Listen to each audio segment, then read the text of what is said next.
Hi, everyone, and welcome to week 10 in environmental science. This week, we're going to be studying freshwater, oceans, and coasts. This content is in chapter 12 in our textbook. Here we have some learning objectives, and I highly recommend that you keep these in mind and take notes about these specific things as you move through the content of chapter 12. I also have some terms to know, and I recommend you make flashcards to help you learn these terms. There are also some tools and study tables to help you sort of pick apart some of the important content from chapter 12. So specifically, I've mentioned, page numbers to focus on as you fill out this study table, and then figures that are explained in greater detail in some videos.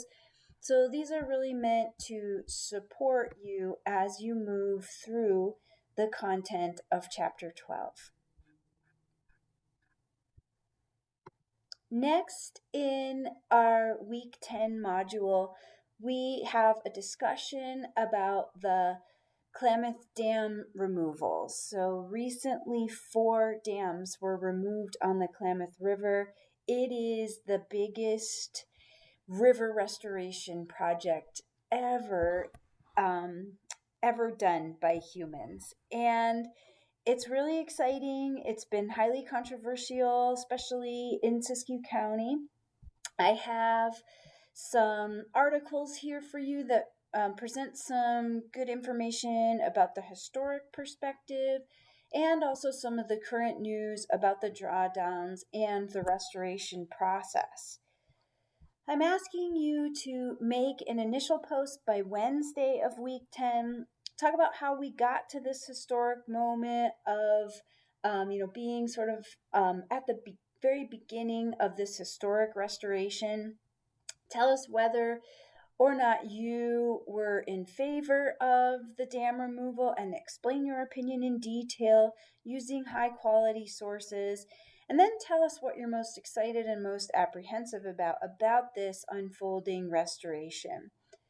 By the end of the week, please respond to at least 2 of your peers, explain why you agree or disagree with their stance, and make sure that you're adding new information to the discussion with your follow-up posts.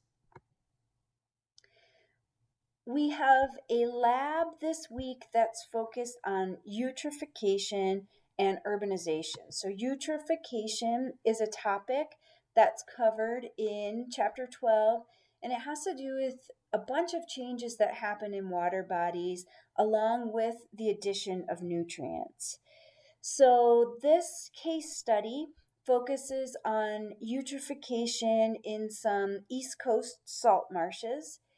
And here's a little background information about the researchers that took on the research that you're going to explore, and also what some of the signs of eutrophication are in that salt marsh ecosystem.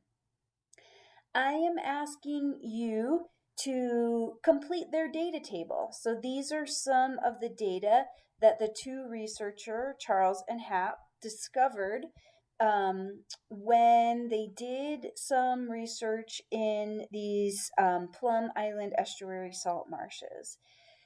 So specifically, what I need you to do is to fill in some of these blanks. So I'm asking you to fill in the fluctuation in oxygen levels. So that's going to be the dusk oxygen levels, which are in this column, minus the dawn oxygen levels. So we want to know how much the oxygen level changed from dusk to dawn. Oxygen is an important indicator of eutrophication because when you add nutrients, that supports a lot of life forms, specifically a lot of algae and plants. Those organisms will produce oxygen during the day, but during the night when the sun is down, they will be decomposed, they will be conducting cellular respiration, and they can really draw down the oxygen levels. So that change in the oxygen level from dusk to dawn can be an indicator of just how much oxygen is being drawn down and an indicator of how much eutrophication has happened in the ecosystem. You're going to fill in the dawn mean oxygen level in this column and the dusk mean oxygen level in this column, and then mean dissolved oxygen fluctuation in this column.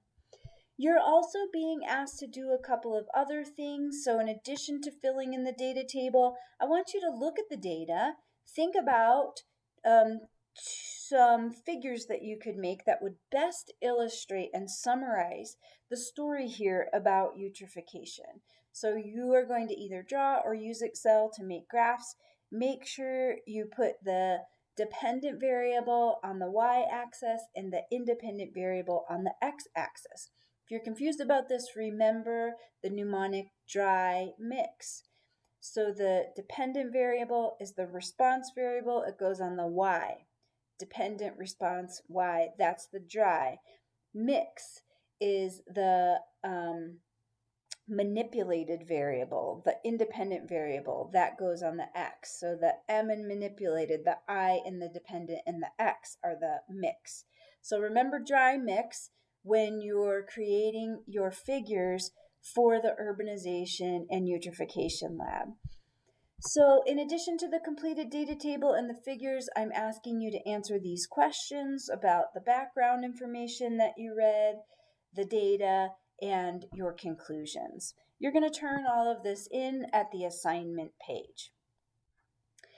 There are two more components of the week 10 module, and that is a practice quiz, which is meant to help you get ready for the graded week 10 quiz, which is worth 10 points. So please, as always, let me know if you have any questions about this week's information in the week 10 module. Thanks.